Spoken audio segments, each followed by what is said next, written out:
model. At the moment, the measure is predicting a better than 30% chance of a recession. Now take a look at the last recession. It predicted that relatively well, and then there's been no recession prediction since then that's been meaningful. There was some activity in 2013, started going up with the election of President Trump, but it is shot up with all this trade war talk. It's predicting a recession.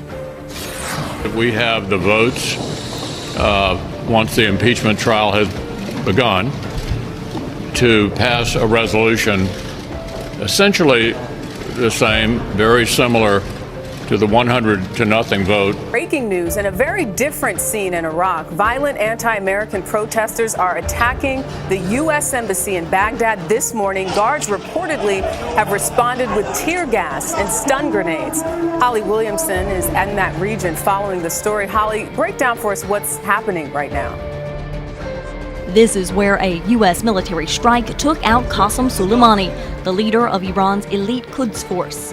Soleimani oversaw the Islamic Revolutionary Guard Corps' foreign military operation. Qasem Soleimani was the second most powerful man in Iran. No military commander, no politician had the power that he had.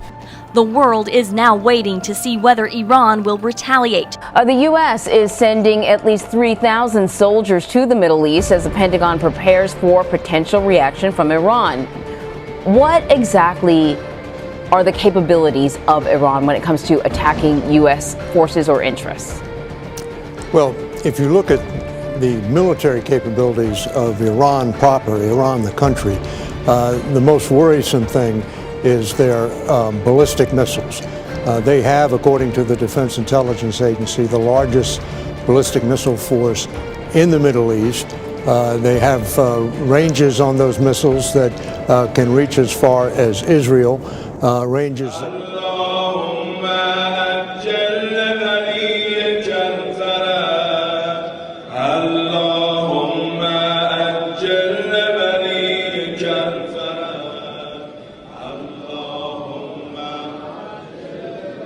Good evening. The world is on edge tonight after Iran made good on its promise, launching a revenge attack on the United States following the death of its top military leader. The country firing a series of strikes on 2 military bases in Iraq full of US troops. Ballistic missiles leaving Iran bound for neighbouring Iraq. And in Iraq, the result.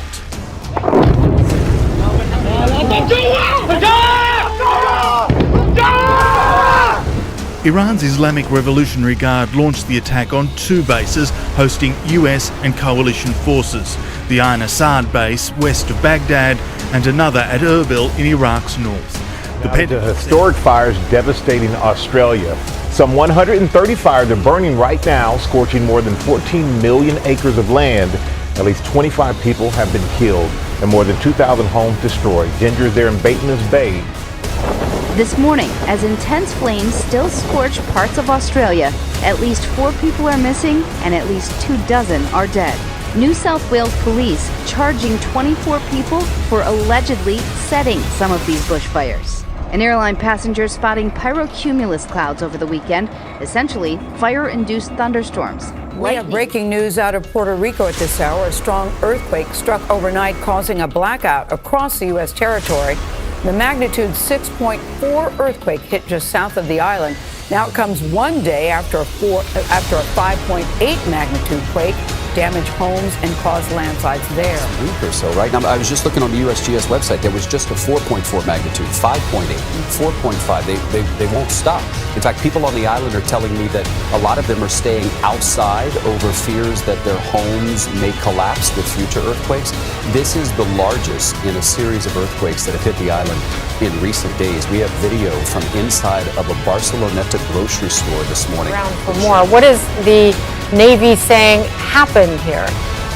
Well, Hala, they say the Russian ship, a surveillance ship, approached the U.S. Navy destroyer in an aggressive manner, that it came, a defense official saying that it came in within 55 meters or so at the speed that it was a very dangerous effort. Since June Of course, the Russian Ministry of Defense was pushing back on the U.S.'s allegations, saying that it was the U.S. ship acting unprofessionally. Currently, there are 3 countries that are vying for the lead in hypersonic weapons development: China, Russia, and the United States. That's right. Russia is already deploying hypersonics. They beat the U.S. to the punch in that way.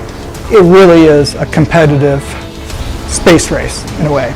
Volcano southeast of Mexico City erupted on January 9, 2020, spewing ash into the air.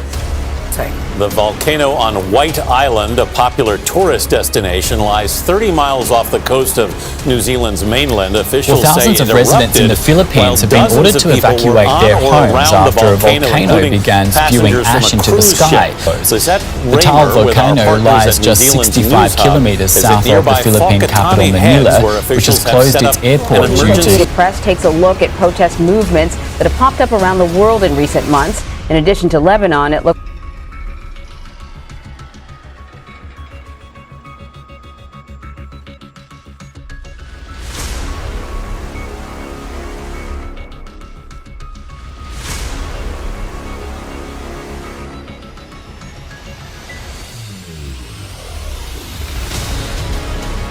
that we're seeing not only in the Middle East, but also in Hong Kong, in Catalonia, and Chile.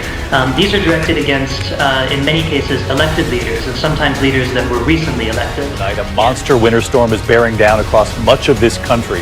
In fact, more than 100 million Americans under alerts from the Rockies all the way into the Northeast.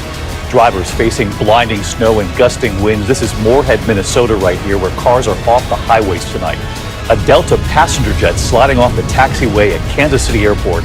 Runways shutting down, more than 4,000 flights canceled or delayed nationwide already.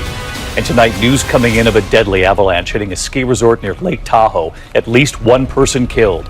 The storm hitting Chicago tonight, then right into the east, several major cities in the path.